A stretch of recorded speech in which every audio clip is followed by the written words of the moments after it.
Hey everybody, this is Petey from the Spin Rack, and we also have. Calvin Ellis, ready to rock. Well, today I finally forced me to do it. I have to talk about Marvel Universe's new universe. Um, and before we start off, any thoughts on the new universe of what your first feelings were when it came out?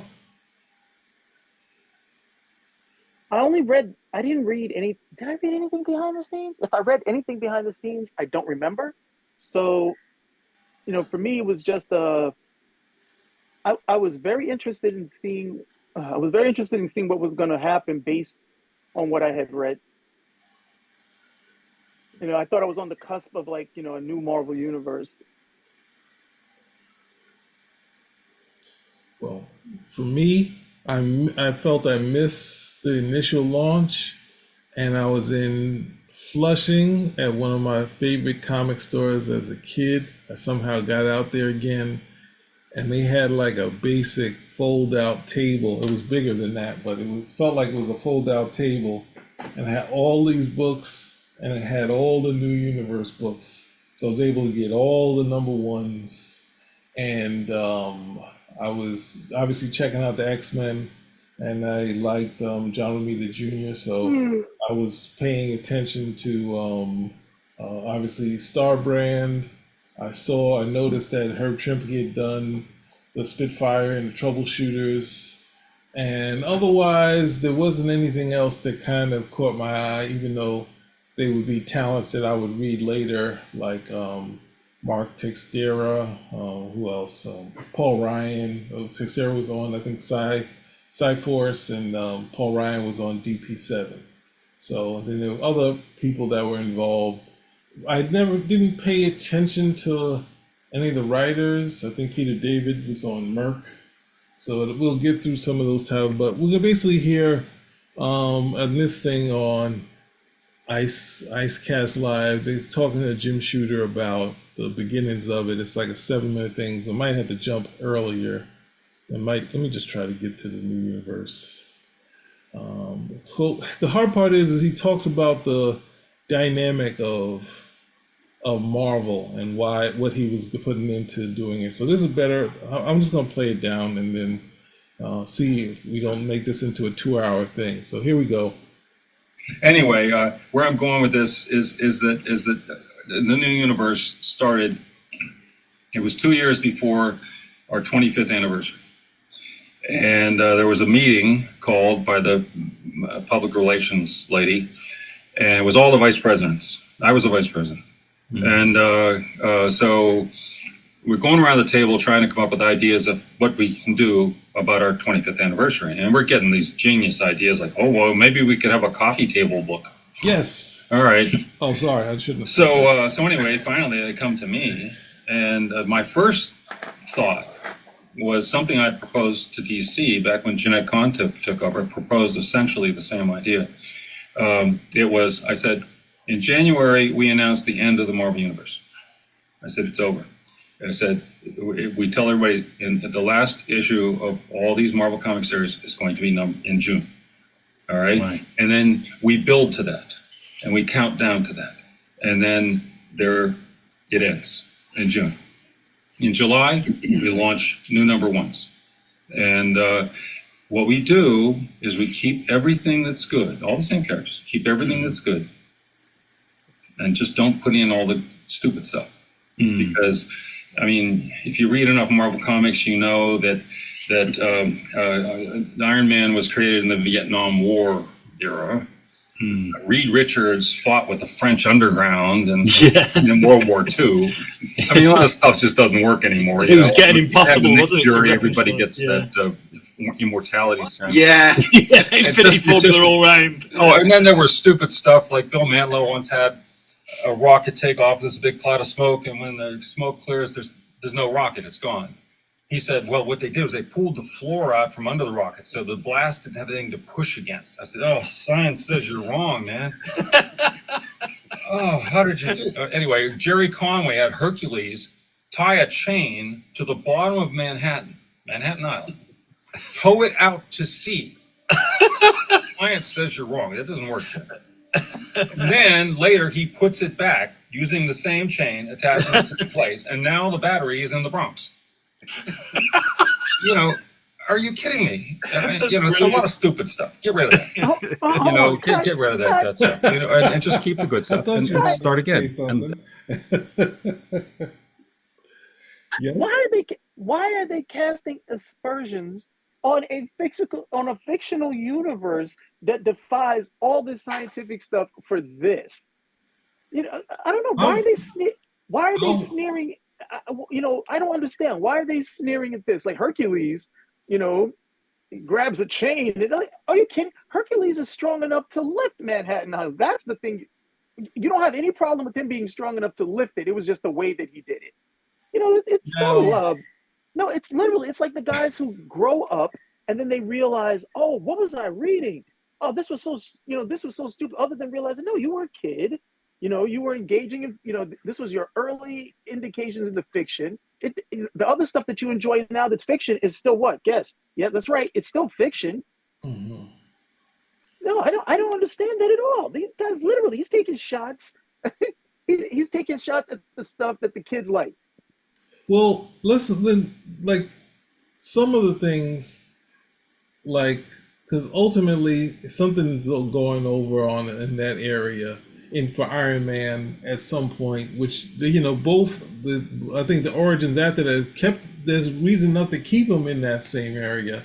The thing is that most of this stuff is not something that you have to restart a universe for. Yes, there's some things that'll go into the the no prize area, but at the same time, it's not enough to say we need to blow it up so people can't remember that Hercules pulled Manhattan. Like Hercules doesn't even have a regular comic book. Like, what do we need to bring that up as the build for the restarting the Marvel universe, not even the new universe?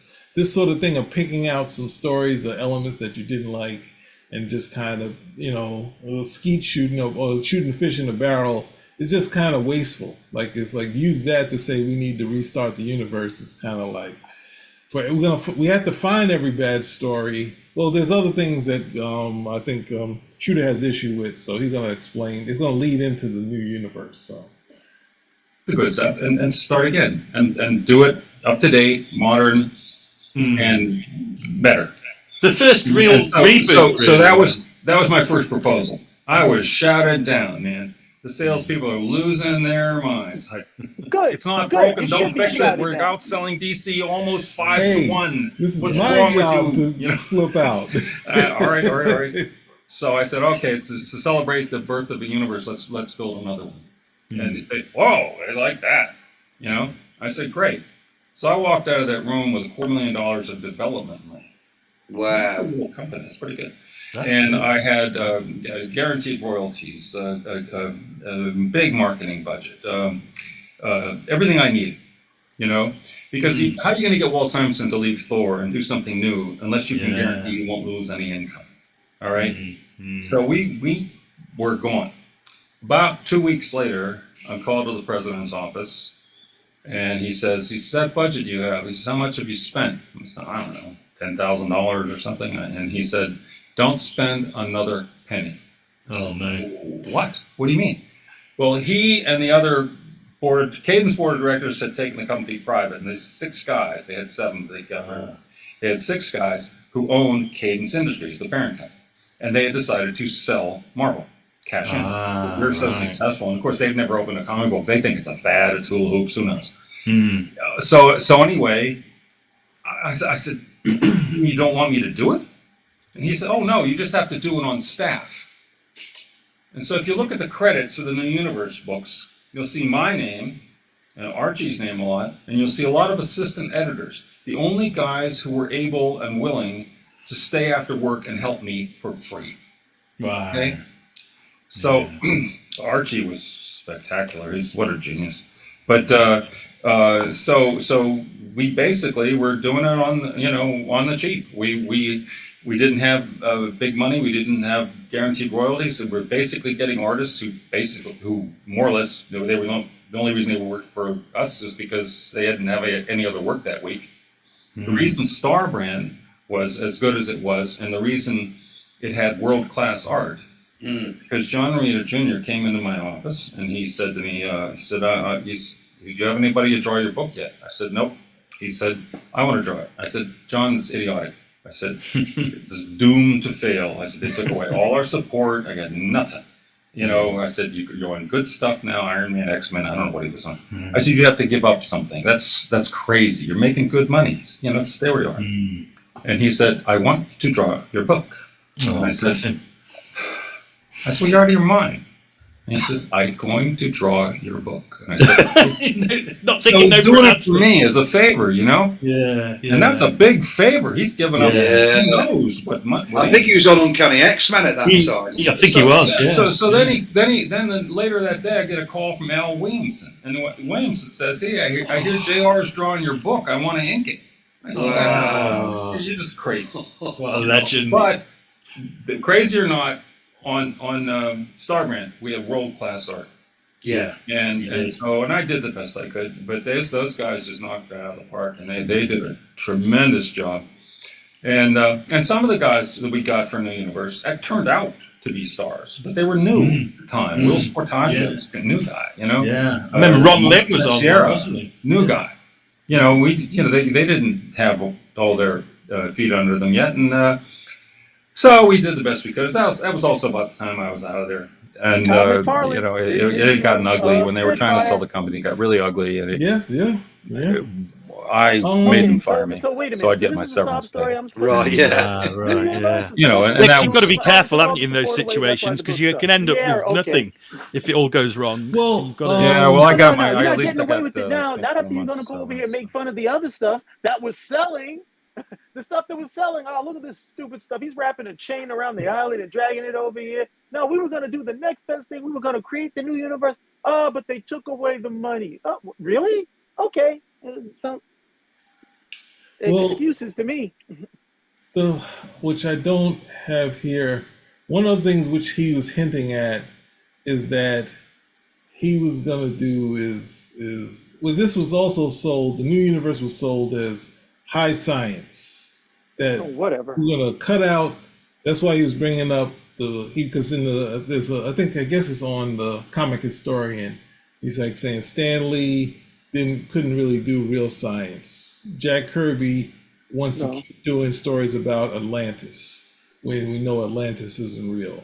We're gonna do this, and since none of the Marvel, he said, like I said, none of the Marvel guys could do real science. I could do real science, and that's what the hook. Well, both hooks. That hook was put into Valiant also. They also said that too. He also said that too, which Valiant wasn't exactly high science, but people bought into that sell that he was giving, that he was doing high science for the book, plus the Marvel guys are all fantasy, with exposition that sounds like it's science, but I can do real science, and that's what a lot of the videos on the new universe is about, and that leads us to the point of why I wanted to do a video on this. Is I'm going to show you all the characters in this poster. Let's see, can I get this? What was the real science? The fact that the guy ran fast, he was going to have to eat a lot? What was the real science? Yeah, I don't think they understand that most of the stuff that they're talking about, okay, at that time period, what they're calling real science is the science that was available at the time. And if I were to revisit those books with the stuff that they were talking about with real science, people would laugh at it, because the understanding of things now is a lot more. You learn more over time. That's just science. That's just science. So they would look back, oh, this is wrong, that's wrong. You cannot have interstellar travel. It's impossible by the science that we know. You cannot exceed the speed of light. If you exceed the speed of light, okay, your mass will become such that you will become stuck in time. That's the only reason why light travels as fast as it is. It does because it doesn't have any mass. So the second that you want to do anything with space travel, you can't do it. That's real science. Oh, well, I'll give this guy a star brand or something, and that'll never. Oh, so you're going to cheat now? I thought you were doing real science. Get out of here. The thing. I'm not giving them an inch after that. I'm like, you got to be kidding me. You don't come over here. These were stories for kids. This is supposed to be fun to watch Hercules go over there and do something of that nature. And you're over here like, oh, well, this, that, and that. Did the kids like the story? Did the kids like the story? Come on. And then they put this sneering attitude of, you're responsible for this stuff. And then you have this attitude like, oh, look how dumb it was. What are you talking about? Your fans, the readership was happy with what you were doing. Nobody asked for a new universe. Nobody was asking for real science. Most of us got introduced to science through the comics, just with something as simple as centrifugal force. We learned that from the comics, and then that made science more interesting at the end of the day. What was it? I think Grant Morrison said this, and he should trademark it so he gets paid. The problem that adults have with fiction is that they want it to be real, and kids understand that it's not, so they don't have any problem reading it. Kids go and they're like, "Oh, this isn't real," That's why kids don't try to put on a cape and jump out the window because they understand, hey, this is not real. If I try, I'm going to hurt myself. My mother's going to beat me or something of that nature. Whereas the adults are over here like, we got to make this look good. For who? It's fiction. It's not real. The fact that these guys are flying, if you tell a story with dragons, do the dragons need to somehow look realistic? We got to explain how a dragon, but no, it's a magical creature. You don't have to explain anything. That's the beauty of the fiction. Well, okay. I wasn't expecting you to get this charged up. I thought this was me and shooters argue, and I wasn't expecting the audience. I wasn't expecting to charge Cal up, but we're gonna get to the other part because you're gonna see the characters. But I'm sorry, I gotta pull back the curtain on this. Here are your characters. You have DP7, right? And the kind of grunge look. We have Justice. We have the Kickers, Starbrand. We actually have I don't believe he appeared in this green with this almost like a Sandman outfit. He appears in this red and blue jumpsuit. And notice that he has the primary colors, right? We're going to lead into that later. We have Nightmask, Spitfire, and the Troubleshooters, Merc, and Cyforce.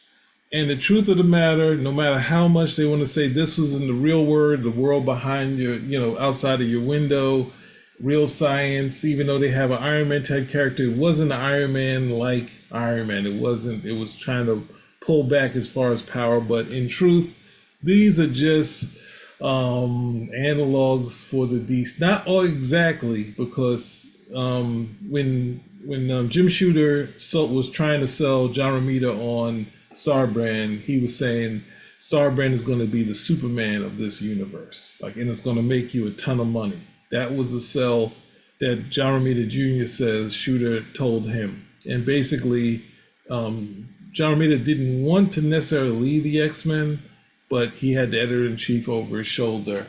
But ultimately, if we look at the comic book, the origin of Starbrand is the same as the Green Lantern. You have an alien come by. He leads in this, artifact, which is actually becomes like a tattoo on his skin, and it gives him all these great powers. But at the same time, there's some weirdness to it. There's some parts where it turns off, turns on, this, that, and the other, and he's a regular Joe. He's he's actually a smart guy, but he's really a regular type Joe. DP7 is very similar to the Doom Patrol. It even has the initials of the Doom Patrol in it. Justice, you could say, is kind of like the Question, but it has more Mr. A. It has kind of a justice type of thing and a consequence, just like the way Mr. A had like a card that was black or white. If you were black, you would get it, you'd be in trouble. And black, not as far as color, as far as how bad you were.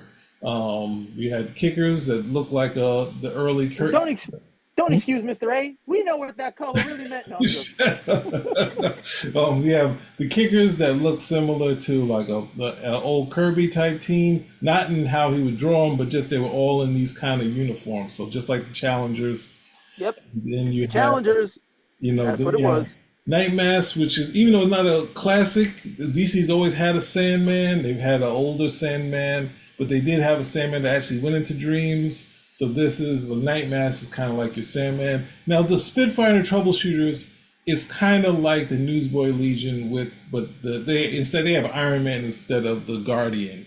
But this is someone I'm looking at. But they're kind of geniuses. They're not like ragtag guys from the street. Merc could be your Sergeant Rock, but a present day Sergeant Rock, or more closer to the Punisher. And then Cyforce is your forever people. And I think this really gets lost when you get bogged us down to saying, hey, the new universe is actually Valiant. If they let Shooter do what he wanted to do, it would have been what Valiant became. No. No, it wouldn't. No, it wouldn't. And it was also high science. Or actually, it became the same thing that Valiant became, canceled. If I got to go that route with it. God, I shouldn't have played the video. But that's what I uses. It was his own words talking about it. But this was ultimately you hear the stories of, he didn't mention it here, but people talked about Marvel doing DC and him having a memo saying what titles that 8 titles that he would use, not the same ones that are utilized here, but and he got Byrne jazzed up enough where he sent forth a plot, but at the same time it never really happened, or if it did happen, maybe it was just an idea, or maybe someone talked to him about it at a party and they were never planning on actually doing it. But ultimately he jumped the gun and said, I can do the DC titles better than DC and make them even more. We need to ground these characters. The Marvel characters are grounded in reality. I'm going to take the DC characters and ground them so far they're not going to. Starbrand could go into space. Yeah, Starbrand could basically do anything he wanted. Limitations was the fact that he was just chasing girls. Now, I will say Starbrand is almost the first Vertigo. If you take away all of the superhero stuff and you just have him and his casual sex buddies, you got a Vertigo comic book right there. You have a new school romance book. You could those portions of the stories is what I keyed into in Starbrand. The Starbrand character's kind of not the best guy. He's hopping from woman to woman. He's living the life, guys. But any thoughts on the after we got into all this part? You've heard the hard part of the idea of him looking at the Marvel Universe and having bad science and writers doing a bad job at what they do, and this kind of the fix. This was something. If you go back far enough, you'll find a letter the Shooter wrote to DC Comics. Mm-hmm. And one of the things that he wrote to DC Comics was that, you should look at what Marvel's doing, because Marvel's doing this stuff, and you guys should try to do the stuff that they're doing. So Shooter's been on this train since he was a kid. Okay, He's been on this particular train of, I can do the DC characters, this. Or DC, you need to do stuff like how Marvel's doing this stuff. And then when he gets to Marvel, he's telling them, no, you guys don't know what you're doing. You need to do it. See, Secret Wars, that's the Marvel Universe. That's how this stuff should be done at the end of the day. You guys don't know what the heck you're doing. Along those lines at the end of the day. But, and again, I have a lot of respect for Shooter as an editor and the time period that he was at Marvel Comics and the writing that he did on the Legion of Superheroes. Nothing can ever take away that stuff from him.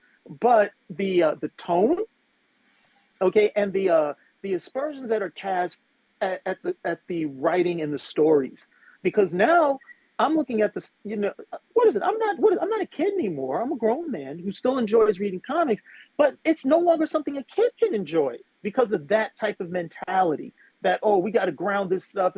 Nobody was asking you to do that. There was never one kid that was like, this is too wacky. I don't want to read it. These kids read all this wacky manga stuff and they don't care. It's not real. They just want to be entertained.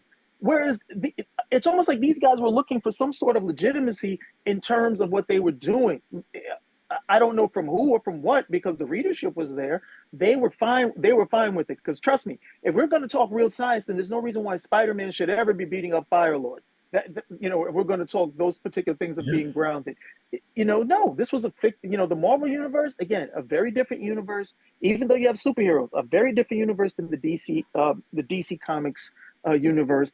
And one of the bigger things with the DC Comics universe, those heroes, the initial ones that come out of the Golden Age, those guys pretty much have unlimited power to do the stuff that they were going to do. So Superman was always going to be as strong or fast or durable as he ever needed. Batman was going to be able to solve any case or always have a gadget. Same thing for Wonder Woman, at least with with those three. Green Arrow would always have the right arrow.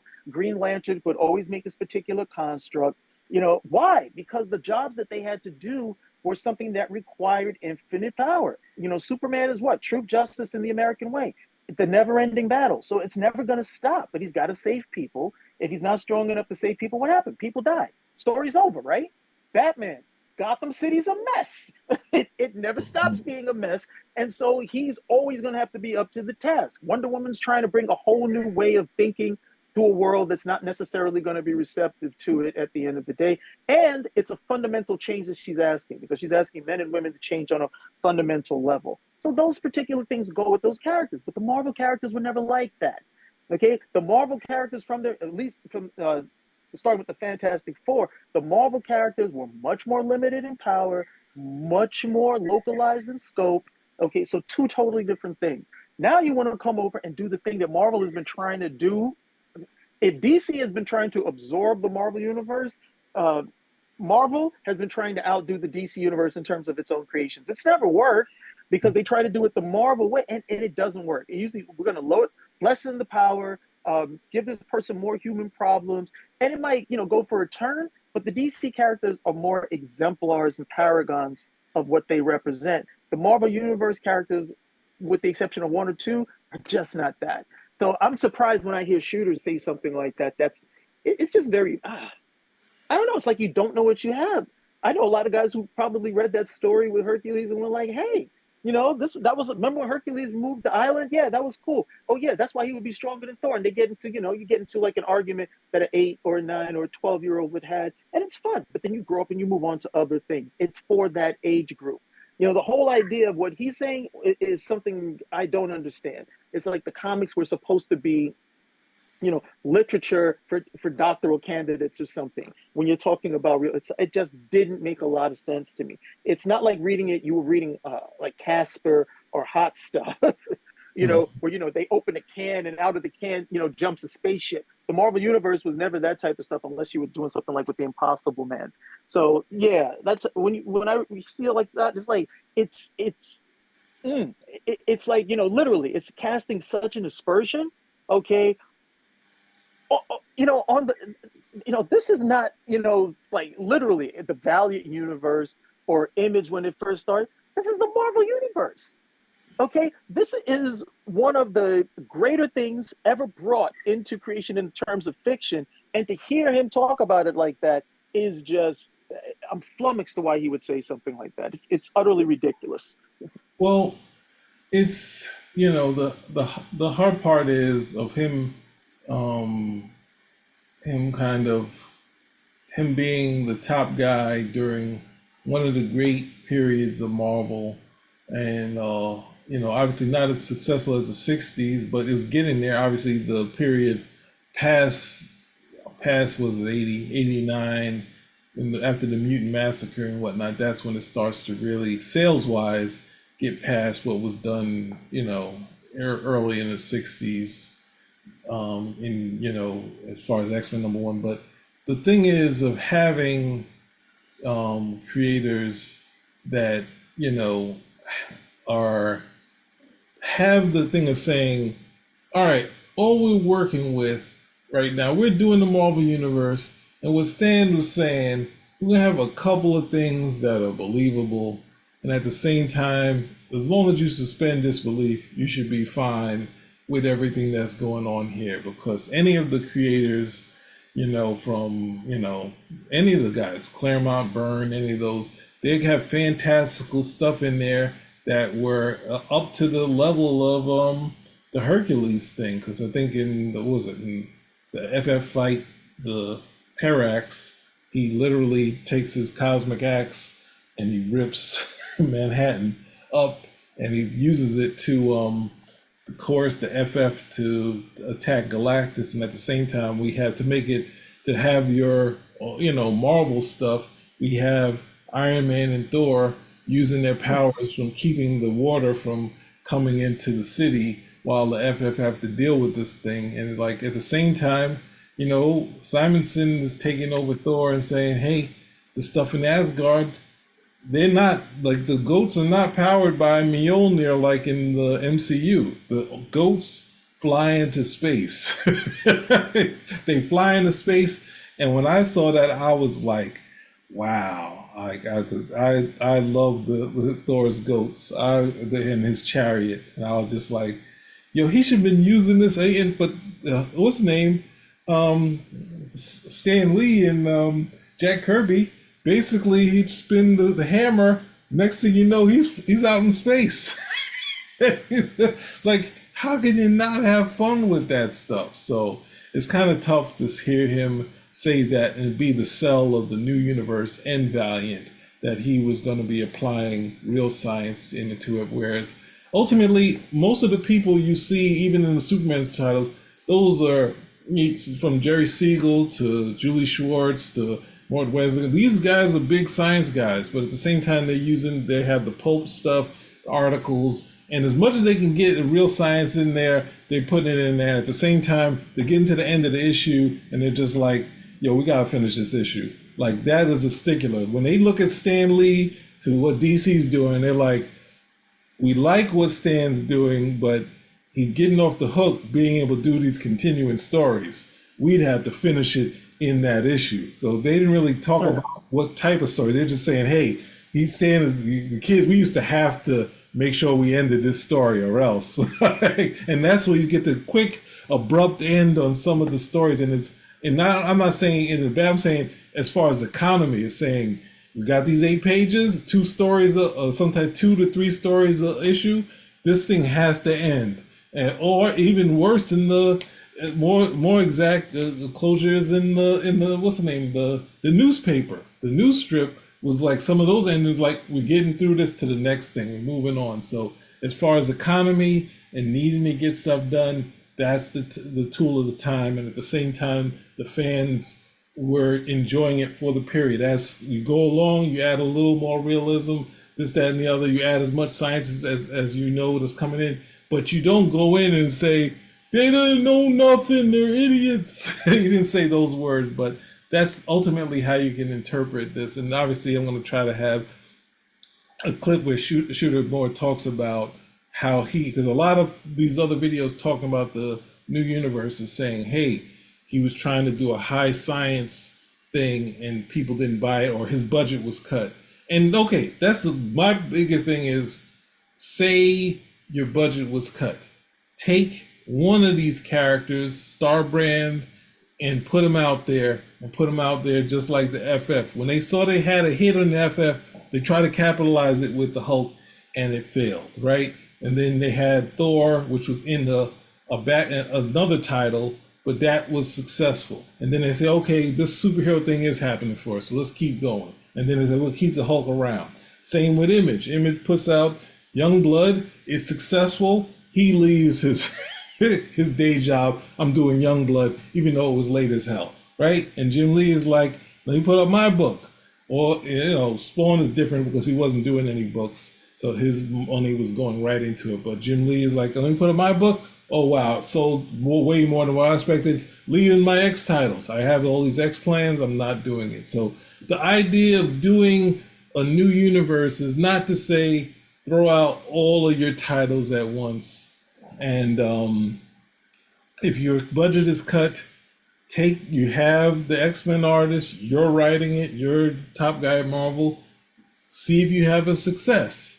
If it's a meager success, or like it's just small, then maybe you look at the titles that you're planning and say, what should we do next? What do we think could work? Maybe we'll do people like Mercenaries and see if that works. And then maybe we'll throw in DP7 and this, that, and the other, and then slowly build it. Because that's how the Marvel Universe, that's how the DC, when they did their relaunch in the 50s, you had Flash, they had a tryout book and showcase.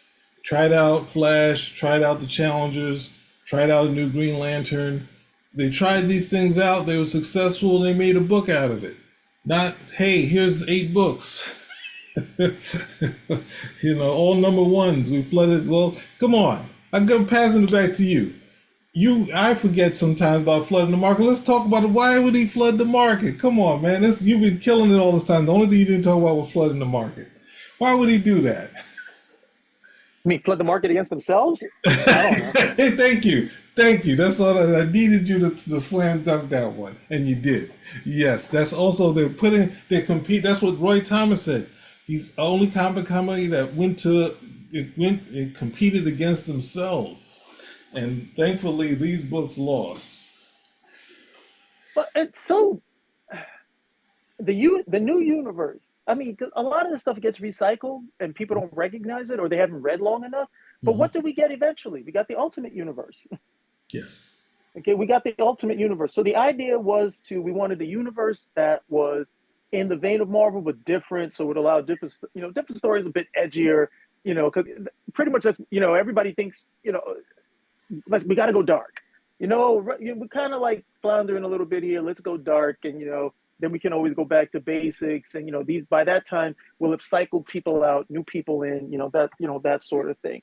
But I am now remembering an early article that was written about it. It might have been in Marvel Age, but the idea was that the new universe was supposed to be one step removed from the Marvel universe, whereas in the Marvel universe that was supposed to be the universe outside your window. But stuff in DC that they never talked about, like nobody was talking about going to the bathroom in the DC universe or about plumbing, whereas in the Marvel universe that type of stuff would be like, oh yeah, they're actually pipes, things of those particular things of those that particular nature. And then the new universe, if I remember this correctly, was like, well, yeah, but in the new universe these pipes actually work, they're not just for show. This plumbing actually works, that type of stuff. And I was thinking, like, what, are people going to actually use the bathroom in this? Is that going to be like a story beat or, something where, like, I can't get to the bank because I'm stuck on the toilet? I didn't understand exactly what that meant. I was pretty young at the time. But when I went in, my eyes were open to, okay, I wanted to see what this, was going on. I didn't make all the connections. I didn't make all the connections with the DC universe because I wasn't as widely read with DC at that time. The Star Brand thing was pretty easy, though I would have never got the connection that they were going to try to make that the Superman of their universe. As me being a kid, I would have just said, so why don't you just make a Superman character? At the end of the day, I was like, wouldn't that be easier than this? But I just read through them. None of the stories. I read the first issue of every single one that was offered, and I just didn't go back because I didn't think the stories were any good, or I thought that given some time, one of them would heat up. And then I would be able to come back later and, okay, I'll catch up at that point. But I didn't see any reason to continue reading past that first issue. Now, mind you, I have been reading long enough to know when something jumped off at the first issue. For instance, G.I. Joe #1, that was a hit. Yeah. G.I. Joe #1, that was a hit. How do I know that was a hit? I never bought a copy of G.I. Joe #1. Okay. Who was I reading? I forget who this was. I don't know whose copy got passed around, but his copy got passed around, and that was how I ended up reading it. So, but everybody loved G.I. Joe #1. And they had nothing but good stuff to say about it. Everybody was like, look, it cost $1, but look how many pages, feel the weight. I remember one guy, hey, just feel the weight on the book. That sort of thing. So that was a hit coming out the gate.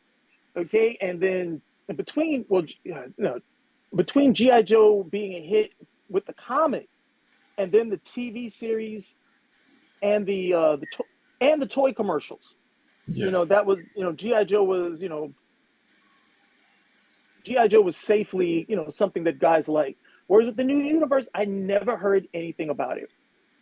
I didn't hear anything about it. Nobody was talking about it. Nobody was passing it around. There was no buzz in the comic store or anything of that nature. So I never went back to it. Now, the idea that, okay, well, they cut our budget. And because I'm like, they cut your budget so guys wouldn't draw good? They cut your budget so the stories weren't good? Like, explain to me what was the situation over here? I don't get it. I don't understand this. If they cut your budget, I can understand you say you had a great idea for the new universe, but we weren't able to do it because they cut the budget. The book still came out. Yes. The book still came out. So now I have to say, okay, so because they cut the budget, the stories were no good. I don't understand this. everybody was working for free, and because everybody was working for free, they decided they were going to turn out less than good quality stuff, and Marvel was going to publish it. Doesn't make a lot of sense. Doesn't make a lot of sense to me.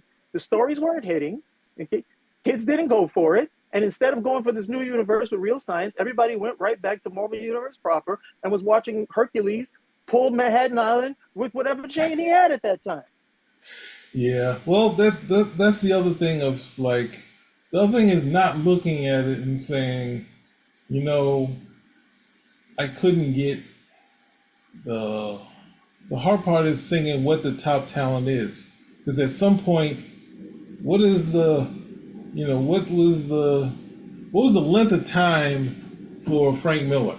Like, he does the thing that he does some stuff outside of Marvel. He does some, I think, maybe John Carpenter of Mars. But the big thing for him was doing this Spectacular Spider-Man with Daredevil, right? And so he's an untried talent, and then he gets, you know, Joe Duffy is like, let's try him out on Daredevil, and Shooter's like, okay, and he hits. That's what you get when you're looking at someone who becomes a hit. Like, no, Perez, like he's the assistant to Rick Buckler, and then next thing you know, they need an issue of the Fantastic Four, and he didn't have it all figured out at that point. I think Joe Sinnott is cleaning up a lot of stuff, but the next thing you know, Stan looks at the book and is like, and the people in the office are you know, making fun of some of the outfit he has for Johnny, and Roy Thomas is kind of saying, you need to work on your thing, you need to work on the body language, and like that sort of thing. He's taking it in, and Stan looks at it like, who is this? Who's doing this? I'm coming in the office. I need to speak to this guy. You're getting a raise.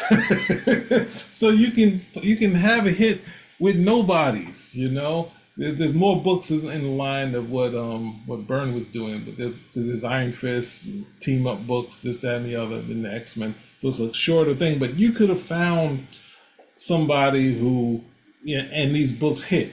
Or the thing is, having Ron Lim, Will Spataccio, but you're not gonna let these guys be them. Whereas Will Spataccio was basically doing the Image stuff, type of style, in Punisher. I think the Punisher was the book where he was drawing, and he had a decent run on it, at least over a year or 2 years doing the Punisher before he got to X Factor. And you could see that style. It wasn't bringing in these talents and having them do what they do. It was more like this kind of grunge type of outfits, and there's no standout. Even the Superman isn't a standout. He has this baggy sort of motorcycle jumpsuit, and that's the thing. Even though he can fly, he's mostly on this motorcycle jumpsuit type of thing. And even though it's very colors, and the red here isn't the red. The red is like a burgundy, and the gloves are a little darker blue. So he's using the primary colors, but they're kind of. It was great. Look at all that science.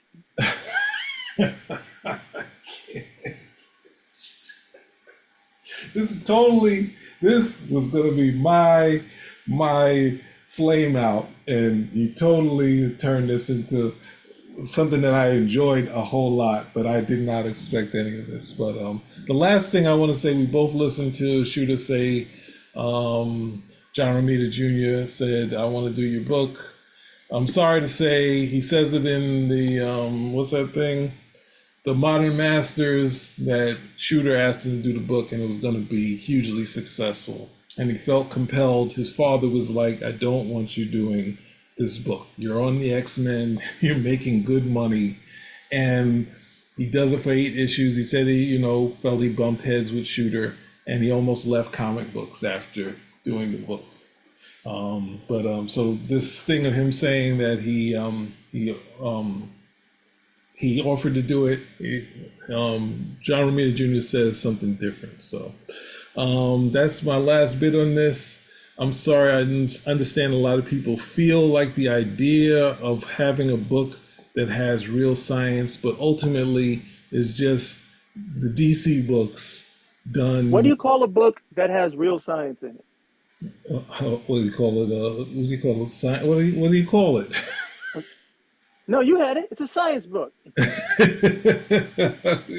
And we would read science book and we read science books in class. Okay? Dude, We read science books in class. There were no superheroes in science books. no, be Okay, so honest. if Be we honest. wanted to read a science book, we would go out and pay for a science book.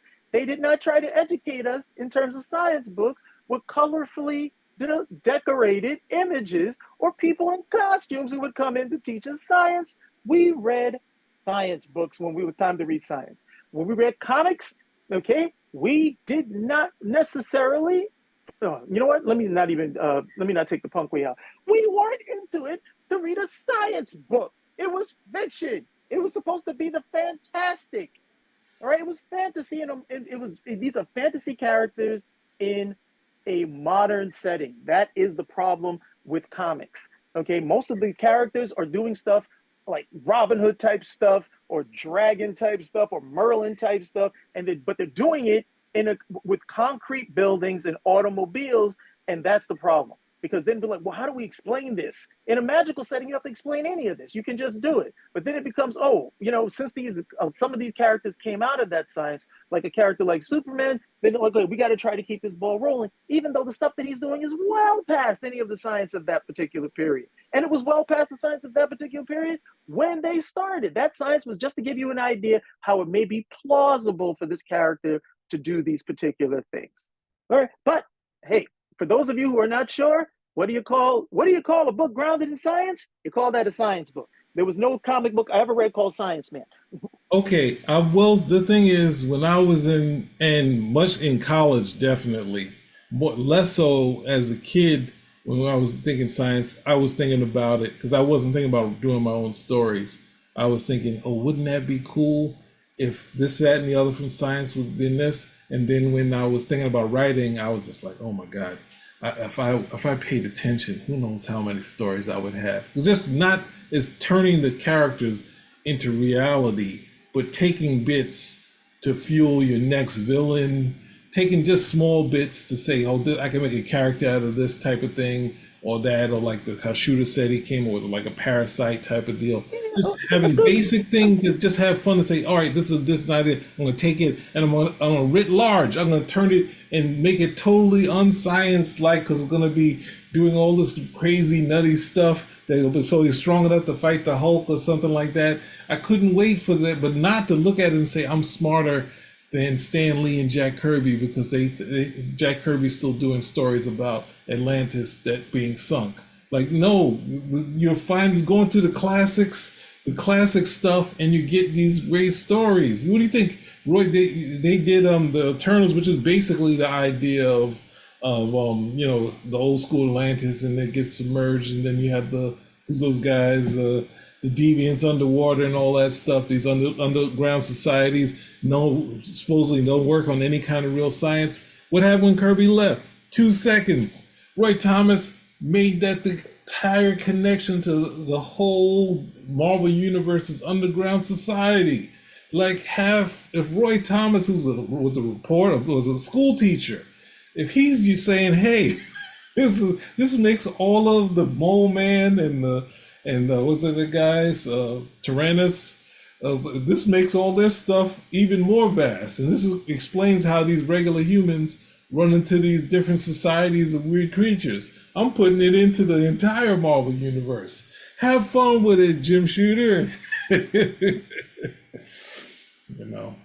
No, just we come like I'm trying to. One of the things I learned is that if you have two forces and they're powerful enough and they strike each other, they'll never hit each other because that energy would just end up repelling. It'll just repel. It'll just repel each other. However, okay, if you do have a force that's slightly not as strong and it hits, it'll be attracted to it to the point that it won't be able to get away. So I could use that something simple like that, and I could easily have a story, where I could put that in there, and this is how the hero was able to cleverly outwit the villain, or if I, two guys with similar powers, I could do something of that nature. That's how you're supposed to be using it. That's how you're supposed to be using it. Like, oh, here's a little, what do you used to call them, flash facts? Here's a little fun fact at the end of the day, a little flash fact. Oh, okay, cool. learn a little something. Maybe it perks you up for something in class. But the overarching thing was that they thought the stories were too childish, and they wanted to mature the stories, okay, for an audience that eventually came and totally knocked out the audience that they had. Now you got grown men complaining about how much comic books cost. Well, hope you're happy. Hope you're happy, shooter. Hope you're happy. Oh my gosh. So, I mean, I'm. That's the thing. There's so many people are a fan of the idea of it being trying to get real science, and basically got beat out the by the Marvel universe. But Roy Thomas also said, "Hey, the new universe is like Marvel are the real blockbusters, and the new universe are the TV movies." Because they were boring. I'm sorry. And outside of Starbrand, it had great art by John Romita Jr., and he sold a lot of the romance stuff in there. It's kind of hard. You can't compete with the Mutant Massacre, or who's that? Arthur Adams is coming in around that time doing X-Men annuals. You know, any of the hot books that are out there, just that alone. How are you going to compete with the X-Men, you know, in Asgard? How are you going to compete with that? You can't. You're not going to. You can't smart the people out and say, well, I'm going to go for a different audience that wants real science and is tired of seeing, you know, Manhattan get kicked and stomped on, and then the next issue, Manhattan's back to normal. Like, basically, if you don't see Manhattan getting destroyed in your real life, it's not getting destroyed in the what's name. And also, he was also going to do the stories in real time, which, you know, everyone who's decided on real time outside of who's the name, Eric Larson, has given it up. No one is stuck to their real time assessment whether the book was not being published anymore, or whatever it is. That nobody can stick to it except for Eric Larson. But you see where that gets you. So, any other last words before we get out of here? I think we covered as much as we have. There's only one bit I need to add in later, but any last words? No, I think we said it all for now. All right. We'll look forward. I'm sorry. We'll look forward to the 25th anniversary of the new universe. That's or whatever anniversary it is. That's never going to happen because nobody was reading it. I will say, when they brought it back, they've powered up the Star brand exponentially. He's come to the Marvel universe not as a character who's believable with a power level that's like he's almost was like a kid with infinite powers. So, like, this idea that, you know, we're trying to do realism when you have basically it's Albin Sur coming to Earth and giving him the Star brand, but at the same time, Albin Sur goes crazy in this story and tries to kill Starbrand's girlfriend and becomes murderous. So that's totally I don't know what part of realism that is, but I think Byrne said since it was Shooter's book, he could have Starbrand fight terrorists, stuff that would get him in the news, but we wouldn't be in the news. So, you get to put the clamps on these guys. My character gets to go out and fight and fly out into space. All right, spin a rack. Hey, we're out. Out.